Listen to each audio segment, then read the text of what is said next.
Well, everyone, today is the day that we find out the full list of champions that are going to be rebalanced in patch 2.2. And it turns out that it's actually more than the 30 to 35 number that they originally gave us. The Diamond gave us the full list here. And what I actually did is I went through and I took a look at each champion individually, because when I saw this list, I noticed that it was a combination of champions that absolutely felt like they were going to get buffed. But then I saw certain champions like Rotos and Sify and Madame Cerise, and I got a bit nervous and worried because those are definitely not champions that need to be buffed. Those are absolutely champions that are on this list that are going to get nerfed. So these champion rebalances are not just buffs, they're a combination of buffs and nerfs. So when I figured that out, I really wanted to go through each champion here, take a look at them, and kind of see where they are in the game, see how played they are, how good people consider them to be, and really see if Plarium is going to be buffing each champion individually on this list versus if they're going to be nerfing them. And that's where you guys see the letters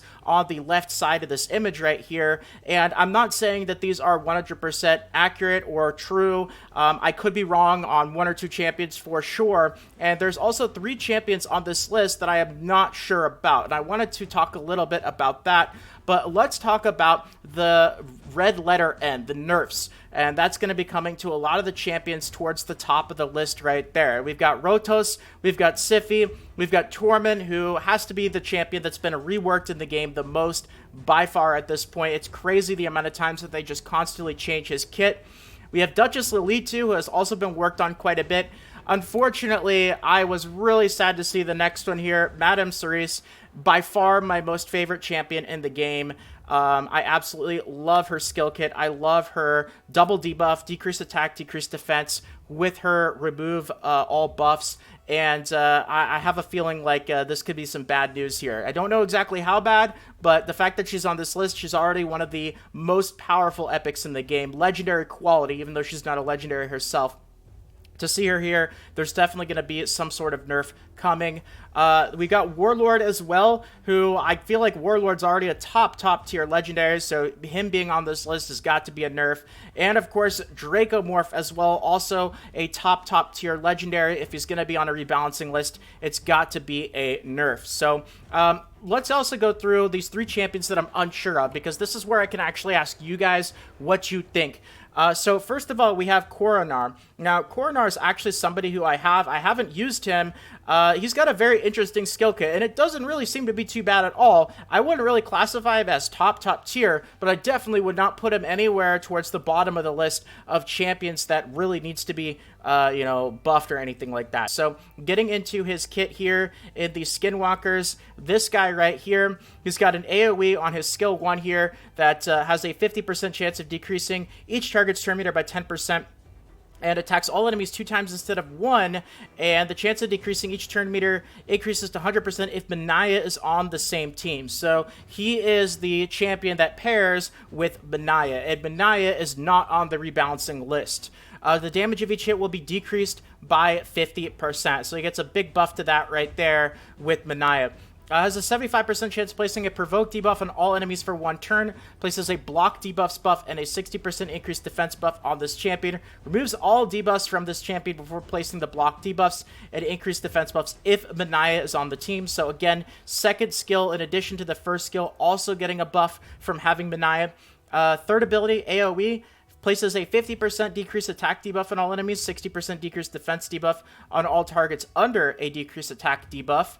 Next here, we've got his passives, right? Counterattacks when hit by enemies under decreased attack, decreased defense, or decreased speed debuffs. Always counterattacks when hit if Manaya is on the same team. So that's the third ability there that gets a buff with Manaya. And then his last ability places a 60% increased buff on all allies for 2 turns if this champion kills an enemy.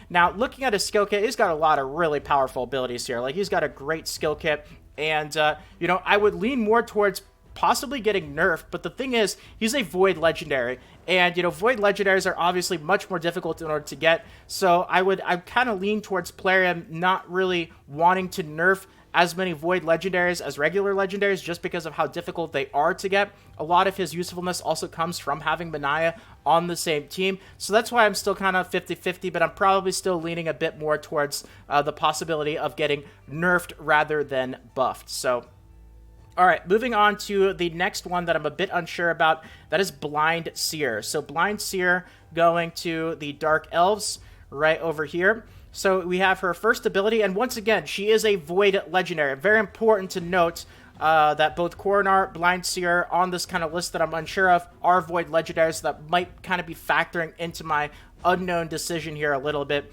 Attacks 3 times at random. Each hit has a 30% chance of decreasing the turn meter by 15%. Skill 2 places a shield buff and a block debuff buff on all allies for 2 turns. The shield is proportional to this champion's max HP.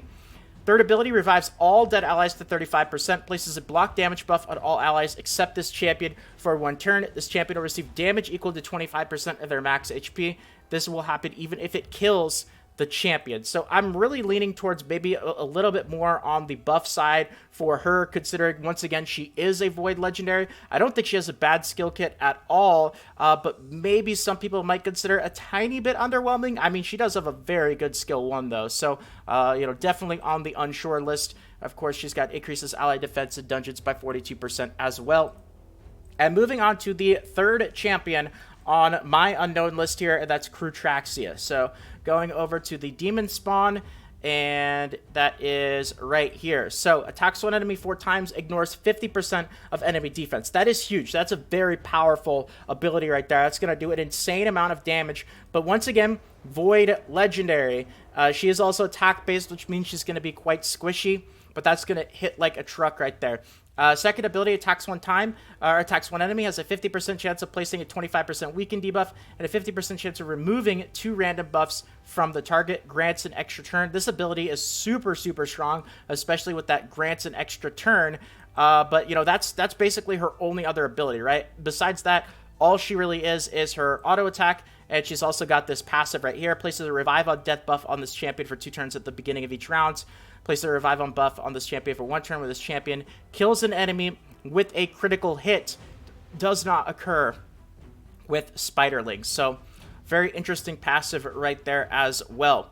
So, you know, that might possibly factor into one of the things that they redesigned with the skill, because that's just a very, very powerful passive to have right there with a super hard-hitting ability. If you get her with a lot of crit rate, you know, I feel like she might be on the nerf list, but still a little bit unknown, especially when you take a look at a lot of the other champions. It's like so cut and dry whether they are going to get buffed or whether they are going to get nerfed. So going back to this actual list right here, you could see that pretty much everything after Dracomorph are all champions that are just gonna get buffed. They're underused. They're not really that great. They don't have the most impressive skill kits, and it's good to see a lot of these champions that people don't really use as much get those buffs. But you know, on the other side of the scale, it definitely does hurt a bit to see the champions that I just kind of went through actually get nerfed. So I'm definitely the most nervous about Madame Cerise. I really hope they don't completely butcher her ability that makes her absolutely insane. I understand why they might want to rebalance her for the arena, but on the other side of the scale, arena has just gotten so much more difficult as well, and it just doesn't really seem to be getting a whole lot easier. So, you know, these changes, I'm definitely, I'm a bit nervous. We'll have to see how it really kind of plays out. It is confirmed that 2.2 is going to be launching in September, so when these changes do come, we'll just kind of have to see how it plays out for the future of the game. But let me know what you guys think about this. What do you guys think about this list here? If you guys disagree with my list, or you feel like, you know, one of those question marks is easily going to be a buff, or one of them is easily going to be nerf, or something is a little bit different, you guys can let me know. I'm not 100% perfect on these legendaries or this list right here at all, so there definitely could be a couple champions that are a little bit different, but nonetheless should give you a pretty reasonable idea of what is to come in this champion rebalancing. But that's going to be it for the video. Thank you for watching. Have a fantastic day, everyone. More videos should be popping up right now. Feel free to check them out. Feel free to subscribe. Toss a quick like. It helps out. Thank you once again, and until next time, this is Salt of the Salty Guild, signing out.